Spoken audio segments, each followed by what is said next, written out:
167 নম্বর booth Chakmaricha আপনি দিয়েছিলেন, সেই জায়গায় আপনি চলে আসার পরে ব্যক্তি সেই জায়গায় গোবর জল দিয়ে ধৌত করছে। ভাবতে পেরেছেন বিদেশে এমন চরম জায়গায় পৌঁছেছে, কারা ঢুকছে তারা তৃণমূল কংগ্রেস করে। তার মধ্যে আপনার দলের একজন প্রার্থী। দেখুন এটা নিয়ম হচ্ছে যে দলের জায়গা পাওয়ার জন্য বেশি হইয়াই করবে, এটা তো নতুন কিছু নয়। এটাকে যদি ভাবতে পেরেছেন, মানুষকে বলবো ভাবুন যে কেন আমরা পরে এত আগে দেব, আমি কি অপরাধ করি, কি অন্যায় করি, কার কাছে সভা তুলেছি বলতে পারবে, কার কাছে টাকা চেয়েছি, কাউকে ভয় দেখিয়েছি, জঙ্গিয়েছি, কিছুই করিনি, তারপরে এত রাগ কেন করবো? আমি আমার যে ক্ষমতা এক্সারসাইজ করছি এবং মানুষের জন্য অধিকারের কথা বিধানসভার মধ্যে বিধানসভার বাইরে চিৎকার করছি। রমজান মাসে ফলের দাম কেন বেড়ে যাচ্ছে কথা বলাটা হয়তো আমার অপরাধ, ঠিক এসটিএসসি সার্টিফিকেট এত ইস্যু হচ্ছে কেন এই বলাটা হয়তো আমার অপরাধ, কেন অকাপ সম্পত্তি লুট হয়ে যাচ্ছে এই দাবি মানে অকাপ সম্পত্তি ফিরিয়ে আনতে হবে হয়তো এই বলাটাই আমার অপরাধ। একইভাবে দেবত্ব সম্পত্তি কেন লুট হয়ে যাচ্ছে সেটা ফিরিয়ে এনে আবার মন্দির বা দেবদেবীর নামে তুলে দেওয়া হবে, সেটা হয়তো বলা আমার অপরাধ হয়ে যাচ্ছে। জঞ্জাবি জঙ্গলের অধিকার ফিরে পাওয়ার কথা বলাটা হয়তো আমার অপরাধ হয়ে যাচ্ছে।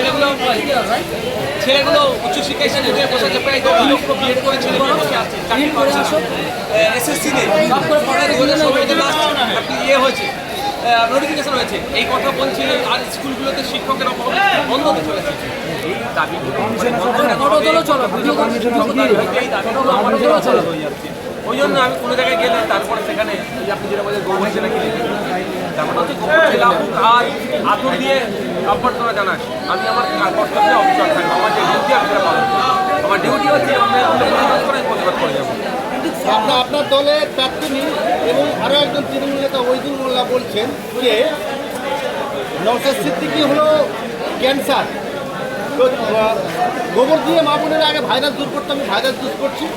আর আপনার দলের প্রার্থী যে আমি সূত্র মার্গ তিনি বলছেন যে এটা নোংরা মানুষ নওশাদ সিদ্দিকী, সেই জন্য আমি এই গোবর জল দিয়ে। দেখুন একটা কথা বলি, ক্যান্সার তো আর আপনার দিয়ে হয় না, গোবর দিয়ে তো ক্যান্সার, ওটা গোবলায়ের কথা, ওটা RSS এর কথা, বিজেপির কথা, তাহলে কি RSS বিজেপির কথা এরা কথা করছে? ওরা বলে গরুর দুধে কি আছে, সোনা আছে, ক্যান্সার গরুর গোবর গায়ে মাখলে শরীর ভালো হয়ে যাবে, তাহলে কি ক্যান্সার কি মুক্ত হয়ে যাবে? ক্যান্সার মুক্ত করার জন্য ক্যান্সার ইনস্টিটিউট বড় বড় খুলছে না কেন, ক্যান্সার রিসার্চ ইনস্টিটিউট আর কে নোংরা কি অর্থে সেটা মন জানে বাপ আর মা জানে বাপ, কে একার সাথে নোংরামি করেছে কি করেছে সেটা মানুষ জবাব সময়ের সাথে দেবে। আপনি বিধানসভা জিতেছেন ভাঙড়ে 4.5 বছর সর্বোচ্চ, যে জায়গায় 20 বছরে যাদবপুর লোকসভায় তৃণমূলের দখলে রয়েছে। প্রথমে আপনার কবির সুমন, সুগত বসু, তারপরে মিমি, এখন সায়নী ঘোষ, তাহলে তাদের কি দায় বর্ষায় না যে ভাঙড়ে উন্নয়ন করতে? একদম সে প্রশ্নগুলো উত্তর দিতে পারবেন। আমরা বলেছিলাম তো লাস্ট 5 বছর মিমি চক্রবর্তী ভাঙড়ে তার এমপি ল্যাডের কত টাকা খরচ করতে দেখাতে পারবে? উত্তর দিতে পারছেন। আর আমার সব যেটা আছে 2-1 দিনের মধ্যে কি ভয়ঙ্কর কাণ্ড করছি গণতন্ত্র দেখতে আপনারা দেখতে পাবেন। আমি যে সমস্ত কাজগুলো জমা দিয়েছি ডিলে করেছি, আমার কাজে নেম প্লেট দেয়নি, কাজ হয়েছে নেম প্লেট সেখানে বসায়নি, অনৈতিক কাজ করেছে যাতে আমাকে সুরক্ষিত করার জন্য। তারপরেও বলছি আমি 5 বছর শেষ হওয়ার পূর্বেই, 4.5 বছর এখনো হয়নি, 5 বছর শেষ হওয়ার পূর্বেই আমি টোটাল আমার হিসাবটা আমার 1 বছরের 5 বছরের 3-3.5 কোটি টাকা কোথায় কীভাবে খরচ করেছি সেগুলো টোটাল খতিয়ান আমি জনগণের কাছে পৌঁছে দেবো। এছাড়াও অধিকাংশ পঞ্চায়েত সমিতি, জেলা পঞ্চায়েত তৃণমূলের দখলে রয়েছে। এই কথা আমি বলেছিলাম বলে তৃণমূলের এক নেতা আমাকে হোয়াটসঅ্যাপে মেসেঞ্জার করে আমাকে ধমকি দেওয়া হয়েছে যে ভাঙড়ে এলে আমার ব্যবস্থা করে দেওয়া হবে। সত্য কথা ওরা সত্য কথা হজম করতে পারে না। দেখুন অন্ধকার জগতের প্রাণী আলোকে পছন্দ করে না, এটা মাথায় রাখবে না। তো ওরা আপনার সত্য কথাকে পছন্দ করেছে, অসত্য পন্থা অবলম্বন করে ক্ষমতায় টিকে আছে। যেদিন অসত্যের বেড়া আমরা ভাঙতে পারবো সেই দিন তার খান হয়ে যাবে। ট্রেনে দেখলাম যে একটা মহিলা, দুপুর করে দাও না, আমরা ট্রেনে দেখলাম একজন 17 থেকে 18 বছরের যুবতী বলতে পারেন এবং মহিলা বলতে পারেন, তিনি একজন বৃদ্ধাবয়স্ক দাড়িওয়ালা ভদ্রলোককে অন্যায়ভাবে মারধর করলেন এবং দুর্ভাগ্যজনকভাবে ট্রেনের অধিকাংশ মহিলাকে সমর্থন করলেন। দেখুন কে কাকে সমর্থন করছে এখন একটা রীতি হয়ে গেছে, এখন রীতি হচ্ছে আর মহিলাদের পক্ষ নেবে, এটা স্বাভাবিক ব্যাপার। তখন আমি দুটো কথা বলবো, এই দাড়িওয়ালা বয়স্ক লোক বললে দাড়িওয়ালাতে বা মুসলমান রোজাদারের সিম্প্যাথি নিতে যাবো না। আমার প্রথম কথা হচ্ছে অভিযোগ উঠেছে মহিলাটি অভিযোগ করেছেন, তবে অফিসিয়াল কোনো অভিযোগ নয়, ভারবালি অভিযোগ। ওই পুরুষ নাকি তার ভিডিও রেকর্ড করেছে। যতটুকু জানতে পারছি একটা 30 মিনিটের মতো ভিডিও রেকর্ড হয়েছে। টোটালটাই পাবলিক জমিনে আসা দরকার, তাহলে দ্বিতীয় পানি হয়ে যাবে। দ্বিতীয় কথা হচ্ছে সেটা যদি আমি ধরে নিলাম পুরুষটি ব্যক্তিটি বয়স্ক ব্যক্তিটি দোষী, দোষী হওয়ার জন্য আমি তো আইন হাতে তুলে নিতে পারবো না, এর বিরোধিতা আমি মহিলাকার করছি। হ্যাঁ, এবার যদি বলুন আপনার বাড়িতে চুরি করতে গিয়েছে, আপনি ধরে ফেলেছেন চোরটাকে, আপনাকে কি পিটিয়ে ফেলে দেবেন? আপনি আইন হাতে তুলে দেবেন? আইন আদালত বিচার ব্যবস্থা পুলিশ প্রশাসনের নাকি?